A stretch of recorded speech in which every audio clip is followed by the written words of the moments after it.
सगळ्या पार्श्वभूमीवर खरे प्रश्न काय आहेत आणि मतदारांना काय हवंय हे कुठंच येत नाहीये. त्यामुळे त्या दृष्टीने म्हटलं आता आपणच एक चर्चासत्र घ्यावं आणि मतदारांचा अपेक्षानामा हा आपणच आता जाहीर करणं अपेक्षित आहे. आणि मग राज्यापुढचे आणि हे परत एकदा आजचं जे काही सगळं चाललंय ना, आजही इथे पुणे शहरामध्ये ज्या काही गोष्टी चालत आहेत त्या पुण्यापुरत्या, पुण्याचे रस्ते, पुण्याची वाहतूक नाही, राज्याची निवडणूक आहे, विधानसभेची निवडणूक आहे. त्यामुळे राज्याचे प्रश्न येणं अपेक्षित आहे. पिढ्यानपिढ्या वर्षानुवर्ष त्याच मुद्द्यांवर निवडणूक लढवली जात आहे. या चक्रव्यूहातून आपण कधी बाहेर पडणार? सजग नागरिक मंच पुणे यांनी एक उपक्रमात याबद्दल जनजागृती केली. आम्ही भारताचे नागरिक लोकशाहीवर निष्ठा ठेवून याद्वारे प्रतिज्ञा करतो की आपल्या देशाच्या लोकशाही परंपरांचे जतन करू आणि मुक्त निपक्षपाती शांततापूर्ण वातावरणातील निवडणुकांचे पावित्र्य राखू. प्रत्येक निवडणुकीत निर्भयपणे तसेच धर्म, वंश, जात, समाज, भाषा यांच्या विचारांच्या प्रभावाखाली न येता किंवा कोणत्याही प्रलोभनास बळी न पडता मतदान करू. जय हिंद. सर्वांना नमस्कार. सजग नागरिक मंचाच्या 218व्या सलग होणाऱ्या मासिक चर्चासत्रात आपल्या सर्वांचं मनपूर्वक स्वागत. 12 नोव्हेंबर 2006 रोजी या संस्थेची स्थापना माननीय प्रकाश कर्दळे यांच्या मार्गदर्शनाखाली आम्ही दोघं विश्वासपत्रामध्ये सुरुवात केली. त्याला आज ऑलमोस्ट आता 12 तारीख परवाचा 1.5 तप हे पूर्ण होत आहे. त्यामुळे हे अगदी अविरत अशा पद्धतीने हा व्रत सुरू आहे. संस्था वयात आली, मतदानाला प्राप्त झाली, त्यामुळे आज ठेवलंय. मतदारांची अपेक्षा आपले हे सगळे आश्रयदाते आपले जे पालक मंडळी आहेत, नागरिक, सजग नागरिक आहेत, त्याच्या साक्षीने आज आपला 1.5 तप कार्यक्रम साजरा होतोय.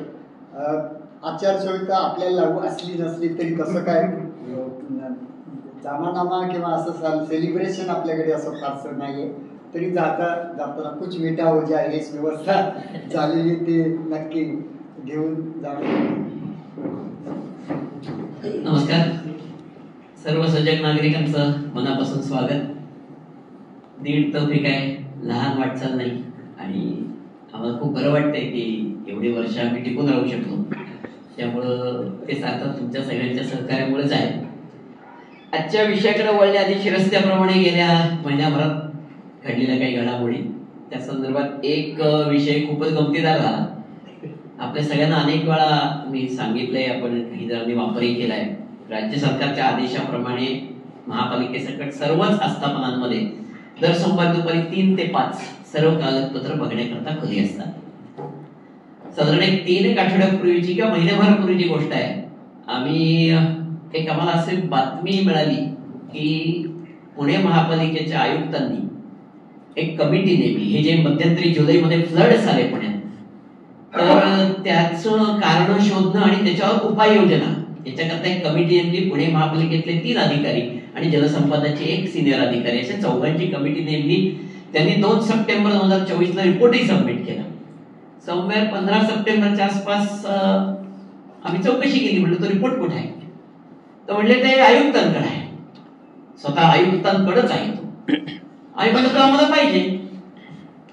तर त्याच्यावर आयुक्तांचं मत असं की मी तो खाजगीत करून घेतलाय. सरकारी कर्मचारी कामाला लावून त्यांनी खाजगीत रिपोर्ट करून घेतला. तर हे आता अपेक्षित नाही. त्यामुळे मग आता एक 15 दिवसापूर्वी सारंग आणि मी थेट आयुक्तांच्या ऑफिसमध्ये शिरलो आतमध्ये आणि त्यांना त्यांचं सर्क्युलर आणि सरकारचं सर्क्युलर दाखवलं. 3 ते 5 तुम्हाला ते द्यावं लागेल. मग ते म्हणले हो मी दाखवतो तुम्हाला म्हणले. मग त्यांनी एकाला बोलवलं. ते म्हणले कपाटात धूळ खात पडलेला अहवाल बाहेर काढला. 2 खंड तेवढाले. आम्हाला बसा म्हणली तर वाचा. आम्ही चालले, बऱ्याच गोष्टी त्याच्यात आहेत, काही चुकीच्या आहेत, काही खऱ्या आहेत, बरोबर आहे, तो विषय वेगळा आहे. पण निदान दाखवला आणि पहिला हक्क प्रस्थापित झाला. मग त्याच सर्क्युलर प्रमाणे म्हटलं आता मला कॉपी पाहिजे त्याची. पुढच्या सोमवारला मी कॉपी घेऊन देतो पैसे भरून. गेल्या सोमवारी गेलो, परत कॉपी द्या. ते म्हणजे देता येणार नाही. म्हणजे काय झालं? नाही, आचारसंहिता आहे. आचारसंहिता पूर परिस्थितीच्या अहवालाचा आचारसंहितेशी संबंधच काय? म्हणलं लेखी द्या, लेखी दिला त्यांनी की आचारसंहितेमुळं देणं संयुक्तिक होणार नाही. भाषा फार भारी वापरतात. संयुक्तिक म्हणजे कोणाला संयुक्तिक होणार नाही, तर ते त्यांच्या दृष्टीने संयुक्तिक होणार नाही असा त्याचा अर्थ असावा. नाही, कारण क्लिअर आहे. तो अहवाल वाचल्यानंतर आमच्या लक्षात आलं की अनेक महापालिकेच्या चुकीच्या गोष्टी त्यात दाखवल्या गेल्या होत्या. नदीपात्रातले अतिक्रमण, नदीपात्रात होणारे मोठ्या प्रमाणावर डम्पिंग, हे सगळं त्याच्यामध्ये उल्लेख होते. इव्हन पूररेषांचा नव्याने अभ्यास झाला पाहिजे असे काही उल्लेख होते. आणि मग ते थोडेसे जड होणारे होते किंवा कदाचित त्यांना आदेश असतील वरून, माहित नाही की असलं काय आता काढू नका, निवडणुकीच्या तोंडावर असलं काय काढून दिला, म्हणून कदाचित त्यांनी दिला नसेल. आता पुढे काय करता येते? या आठवड्यामध्ये निवडणूक आयोगाकडे पण आम्ही जायचा विचार करतोय की बाबा आचारसंहितेच्या खाली हे बसतं का, याचं स्पष्टीकरण फक्त तेच देऊ शकतात. त्यामुळे तेही मागण्याचा विचार आहे. तर एनिवे, तो विषय बाजूला ठेवून आजच्या विषयाकडे येऊया. आपण सगळे आता गेले महिनाभर बघतोच रणधुमाळी. माहिती खरं 5 वर्ष तीच चालली आहे, पण आता जोरात झालेली. सर्वच राजकीय पक्षांचे वेगवेगळे आश्वासनं, त्यांच्या योजना, त्यांचे वेगवेगळे. आज मला माहित नाही तुमच्यापैकी मठात किती जण घेतात.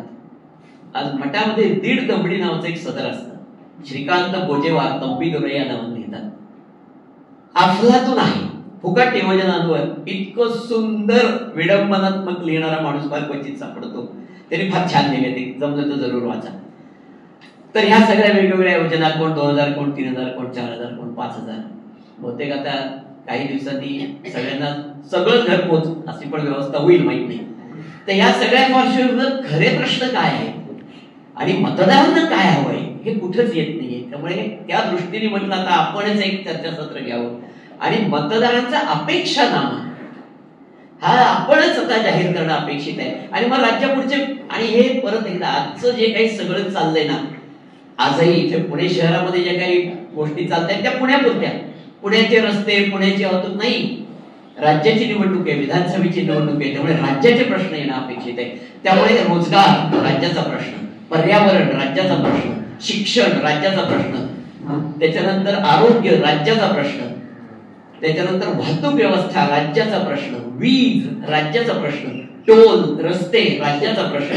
म्हणून राज्याच्या रिलेटेड ज्या काही गोष्टी आहेत त्या सगळ्या त्या निमित्ताने त्याच्यावर उहापोह व्हावा. एक मतदारांचा अपेक्षानामा, तुमची आश्वासनं ठेवा तुमच्यापाशी, आम्हाला काय हवंय हे कुठेतरी मांडण्याचा प्रयत्न व्हावा, जो लोकांपर्यंत पोहोचावा. लोकांनी उमेदवार किंवा त्यांच्या येणाऱ्या प्रतिनिधींना ते विचारावं.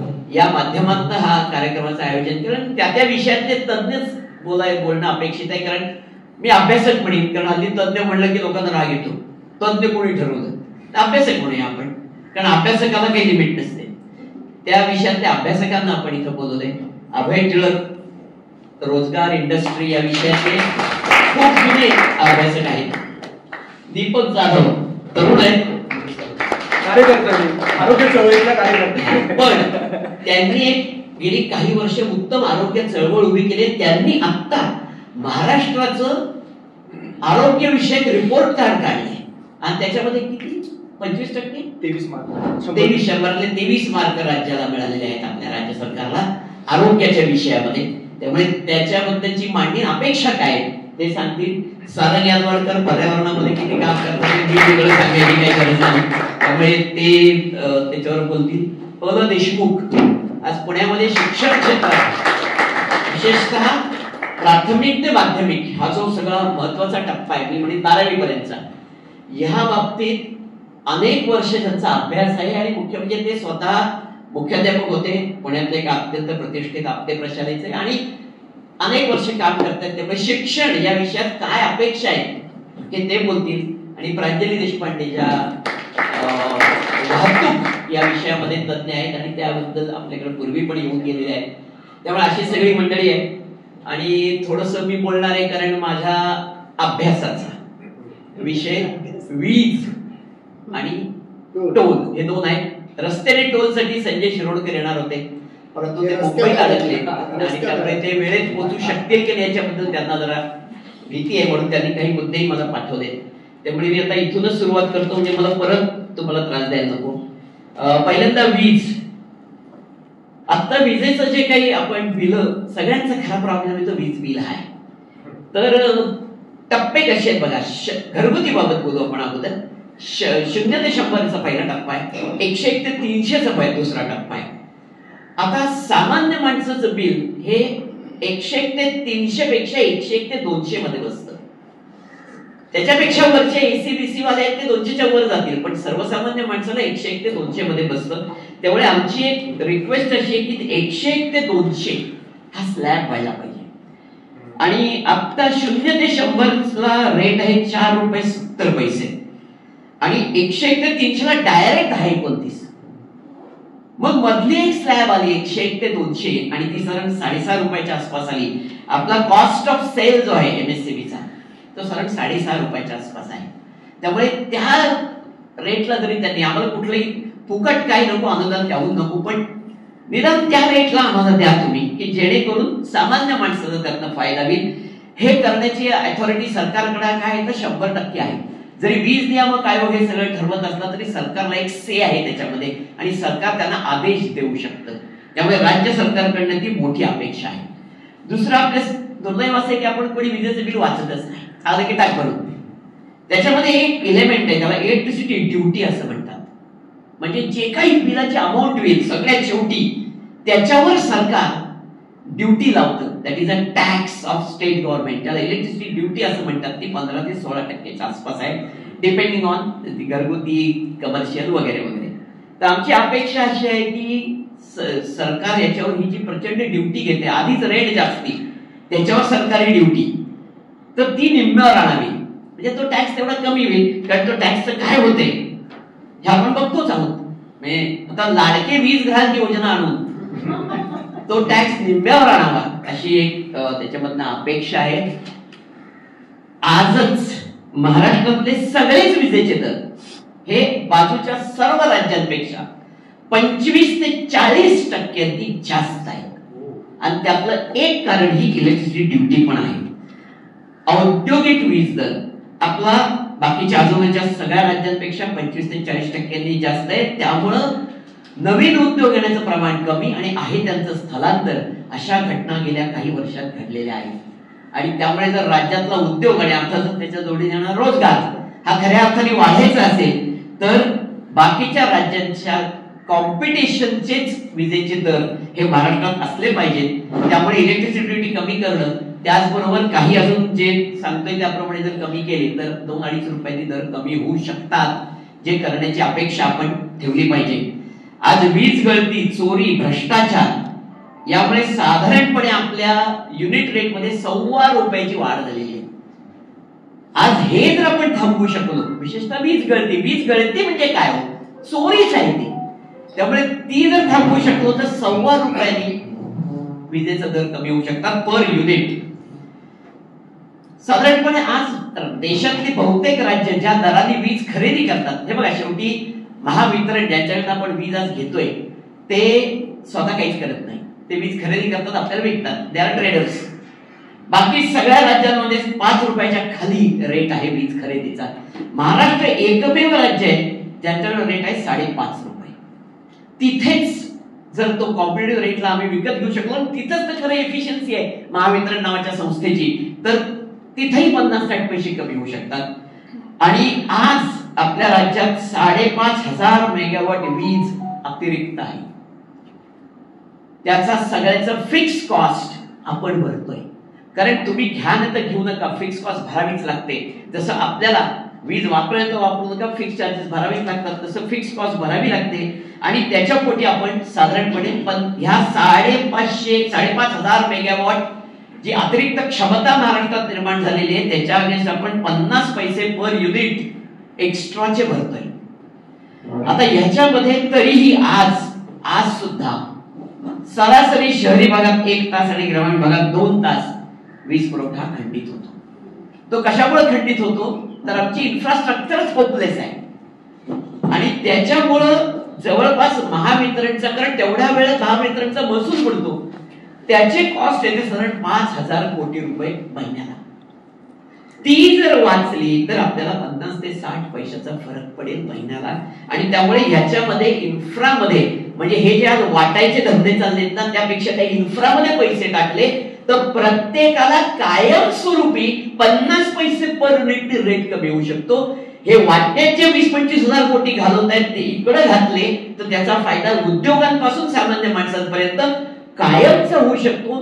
याची आपल्याला कुठतरी मागणी केली पाहिजे. हे विजेबद्दल आपण ही संस्थाच माहिती अधिकाराची म्हणून चालवतोय, त्यामुळे त्याविषयीची एक महत्वाची दिमाणी केलीच पाहिजे, कारण त्याच्यामुळे आपण सगळ्यांना खूप त्रास झालाय अनेक वर्ष.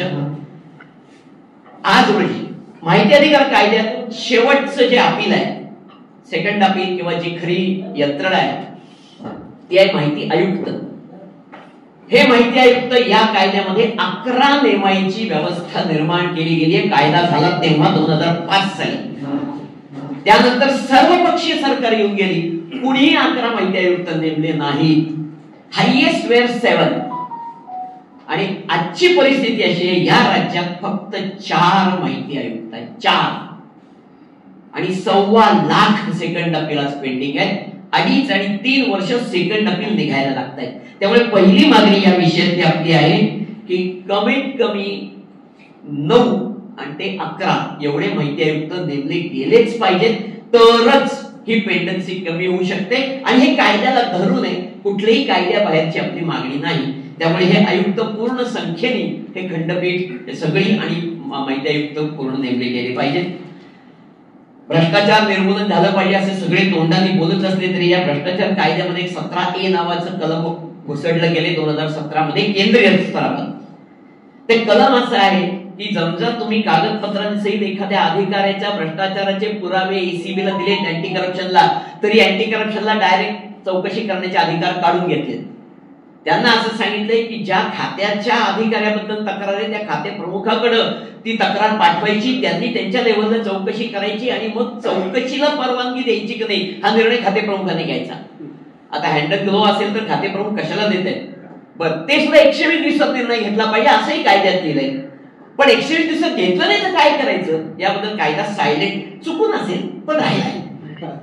आणि त्यामुळे आजची परिस्थिती अशी आहे की 2-2, 3-3 वर्ष हे जी तक्रारी आहेत त्या एसीबी जेव्हा त्या खात्या प्रमुखाकडे पाठवते तो त्या खाली ठेवतो, त्याच्यावर उशी ठेवतो आणि त्या उशीवर बसून राहतो.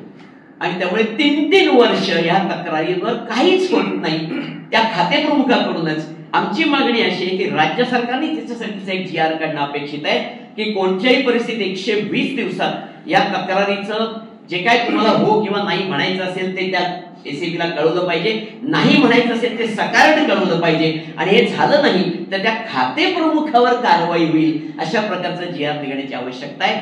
तर भ्रष्टाचार निर्मूलन हे तोंडी बोलायची भाषा न राहता ती प्रत्यक्षात येईल. आणि थोडंसं आता टोल किंवा रस्त्यांबद्दल, एक टोल मध्ये झोल हे वेगळं सांगायची गरज नाही, आपल्या इथं 3 सेमिनार झाले त्याच्यावर. पण त्याच्यातला सगळ्यात महत्वाचा विषय कॅपिटल आउटले. कुठलाही म्हणजे हे मोटर व्हेकल कायद्यातच लिहिले की कुठल्याही रस्त्यावर जेव्हा टोल लावला जातो तेव्हा कॅपिटल आउटले जाहीर होणं अपेक्षित आहे.